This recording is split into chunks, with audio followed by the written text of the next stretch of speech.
Alors le Nid des aidants, c'est une plateforme d'accompagnement et de répit. Plus simplement, c'est un dispositif d'accompagnement des proches aidants qui sont au domicile et qui accompagnent une personne en perte d'autonomie ou atteinte d'une maladie neuroévolutive.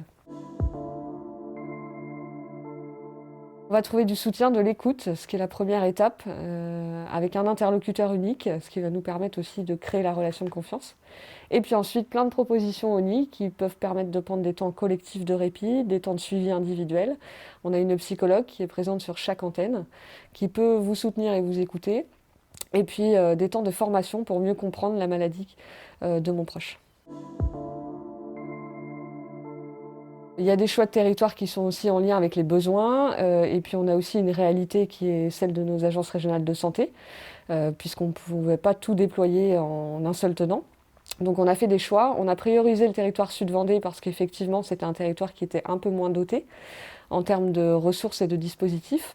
Et puis ensuite le Nord-Ouest, puisqu'on avait des sollicitations d'aidants régulièrement. J'ai déjà eu plusieurs rendez-vous avec des aidants à domicile pour le moment, mais j'ai également reçu des personnes à mon bureau à Châlons.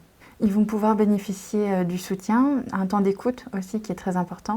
Et du coup, on va pouvoir avec eux faire le point sur leur situation, voir comment ça se passe à domicile et dans quelle mesure on peut leur apporter du soutien, du répit aussi via les animations qu'on va pouvoir leur proposer et via le soutien psychologique aussi qui sera proposé prochainement. C'est un projet qui a énormément évolué, qui s'adapte. Moi, l'objectif et le leitmotiv, c'est l'adaptation aux besoins des aidants, le travail partenarial. Du coup, ça, c'est aussi quelque chose d'extrêmement important. On travaille avec beaucoup de partenaires, nos collègues du département avec lesquels on est en lien très très régulièrement. Nous, on ne vient pas se spolier à quelconque mission, on vient bien compléter sur la thématique des aidants.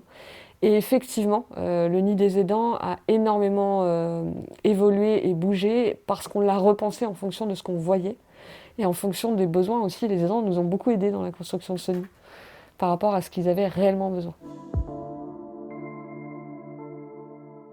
À horizon 2023, l'objectif de nos agences régionales de santé, c'est que l'intégralité du département soit couvert. A priori couvert par 2 plateformes. Et donc nous, l'objectif serait de pouvoir déployer un dernier territoire, qui est le territoire centre, pour couvrir au total 4 territoires. Et puis ensuite, nos collègues de Cholet pourraient potentiellement couvrir le nord-est. L'objectif étant bien que peu importe où je me trouve en Vendée, à partir du moment où je suis aidant, j'ai un dispositif qui peut m'accompagner.